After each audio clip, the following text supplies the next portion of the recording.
వైఎస్ఆర్సీపీ కార్యాలయంలో ఆ పార్టీ అధికార ప్రతినిధి వాసిరెడ్డి పద్మ మీడియాతో మాట్లాడుతున్నారు. లైవ్ లో చూద్దాం. రైతులు స్వచ్ఛందంగా 90% మీకు భూములు ఇచ్చుంటే అక్కడ ఉన్నటువంటి తెలుగుదేశం పార్టీకి సంబంధించినటువంటి నాయకులు కావచ్చు, మంత్రులకు కావచ్చు, ఉన్నటువంటి భూముల్ని ఇప్పటిదాకా ఎందుకు ఇవ్వలేదు స్వచ్ఛందంగా? మీరు చెప్తున్నారే చాలా అరిచేతిలో స్వర్గం చూపించినట్లుగా రాజధాని ప్రాంతంలో మొత్తం కూడా స్వచ్ఛందంగా రైతులు ఇచ్చారని చెప్తూ ఉన్నారు. ఈ డీల్ ప్రకారమే మీరు ఏదైతే రైతుల దగ్గర భూములు తీసుకుంటున్నామని చెప్తున్నారో ఆ డీల్ ప్రకారమే మీరెవరైనా సరే, ముఖ్యమంత్రి చంద్రబాబు నాయుడు గారు కావచ్చు, మంత్రులు కావచ్చు, మరెవరైనా తెలుగుదేశం పార్టీ ప్రముఖులు కావచ్చు, ఎక్కడైనా ఇట్లాంటి డీల్ ప్రకారం మీ సొంత భూములు ఇస్తారా? ఒక ప్రభుత్వానికి సంబంధించినటువంటి ఒక ఇండస్ట్రీనో లేకపోతే మరొక ప్రయోజనాల కోసం ముఖ్యమంత్రి చంద్రబాబు గారు కానీ, మంత్రులు కానీ తమ సొంత భూముల్ని ఇదే రకమైనటువంటి డీల్ ప్రకారం ఇస్తారా? ఇవాళ రైతుల్ని మభ్యపెట్టి మోసం చేసి అరిచేతిలో స్వర్గం చూపించి అవేవీ కుదరకపోతే మరొక చేతిలో నరకం చూపించి భూములు లాక్కుని దానికి ఒక ల్యాండ్ పూలింగ్ అనేటటువంటి ఒక ముద్దు పేరు పెట్టి ఇవాళ ప్రపంచమంతా కూడా మీరేదో సజావుగా భూములు సేకరించినట్లుగా మీరు చెప్తూ ఉన్నారు. నిజానికి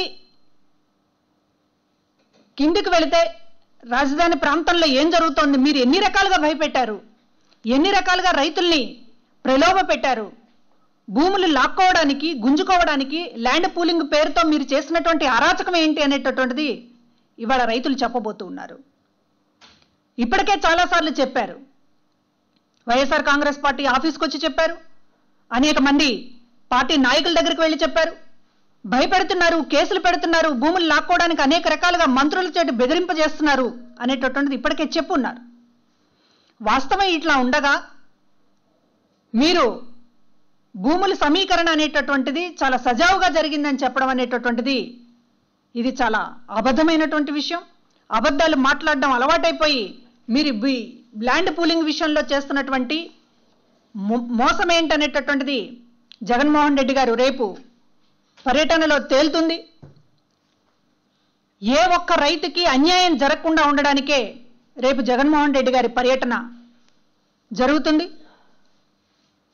మీరు ఏదైతే ఒక డీల్ అని అంటున్నారో ఆ డీల్ ప్రకారం మీకు సంబంధించినటువంటి వారెవరు కూడా సొంత భూములు ఇవ్వకుండా రైతుల దగ్గర మాత్రం ఇన్ని వేల ఎకరాలు సేకరించామని చెప్తుంది. దాని వెనుక మతలబే ఉంటనేటటువంటిది కూడా వైఎస్ఆర్ కాంగ్రెస్ పార్టీ దృష్టి పెడుతుంది. ఇక రాజధాని నిర్మాణానికి సంబంధించి మాట్లాడుతున్నటువంటి మాటలు, ప్రభుత్వం వ్యవహరిస్తున్నటువంటి వైఖరికి సంబంధించింది కూడా ఇక్కడ చెప్పాలి. ఒకవైపు కేంద్రంలో నరేంద్ర మోడీ గారు మేక్ ఇన్ ఇండియా అనేటటువంటిది నినాదంతో దేశంలోనే సొంతగా మనం నిర్మాణం అనేటటువంటిది మొదలు కావాలి అనేటటువంటిది ఆయన మాట్లాడుతూ ఉన్నారు. ఆ ప్రభుత్వంలో భాగస్వామి అయినటువంటి తెలుగుదేశం ప్రభుత్వం కూడా పోటీగా మేక్ ఇన్ ఏపీ అనేటటువంటిది ఒక నినాదం ఇచ్చారు, ప్రకటనలు ఇచ్చారు. కానీ ఇవాళ వాస్తవంగా జరుగుతుంది ఏంటంటే break in AP, make in Singapore అన్నట్లుగా తయారు చేస్తూ ఉన్నారు. ఏపీని ఆల్రెడీ బ్రేక్ చేశారు, విభజన లేఖలు ఇచ్చారు, మా వల్లే రాష్ట్రం విడిపోయిందని చెప్పి ఇప్పటికీ కూడా చంద్రబాబు నాయుడు గర్వంగా చెప్తున్నారు. విడిపోయినటువంటి రాష్ట్రంలో కూడా ఇవాళ ఏపీకి సంబంధించినటువంటి ఏ అవశేషమో మిగలకుండా కూడా ఇప్పుడు చేస్తూ ఉన్నారు.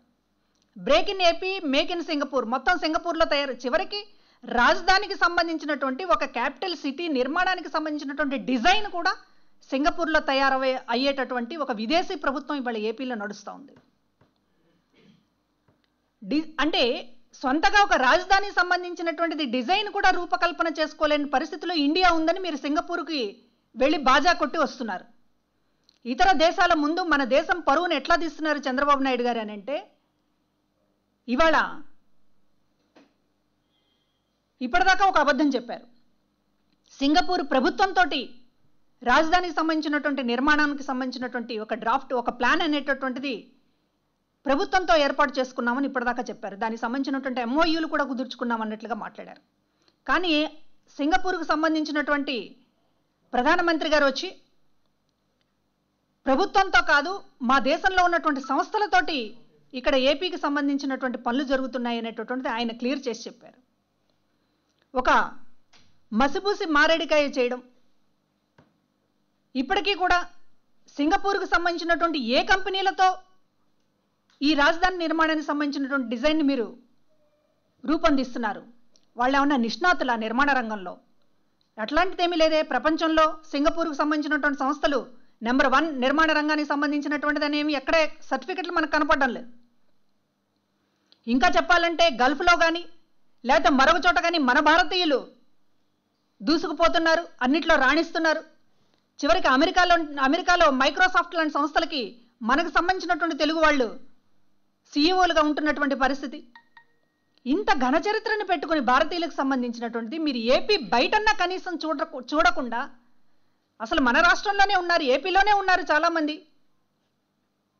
ఇంజనీరింగ్ నిపుణులు ఉన్నారు. వారందరితోటి మీరు కనీసం సలహాలన్నా తీసుకోలేదు. కనీసం భారతదేశంలో ఎవరన్నా ఉన్నారనేటటువంటి చూడకుండా ఏకంగా సింగపూర్ దగ్గరికి వెళ్ళి మీరు ప్రభుత్వంతో కాదు అక్కడ ఉన్నటువంటి కొన్ని సంస్థలతోటి, ప్రైవేట్ సంస్థలతోటి ఇవాళ రాజధానికి సంబంధించినటువంటి నిర్మాణాన్ని తయారు చేస్తూ మేక్ ఇన్ ఏపీ అని ఏ రకంగా అంటారు మీరు?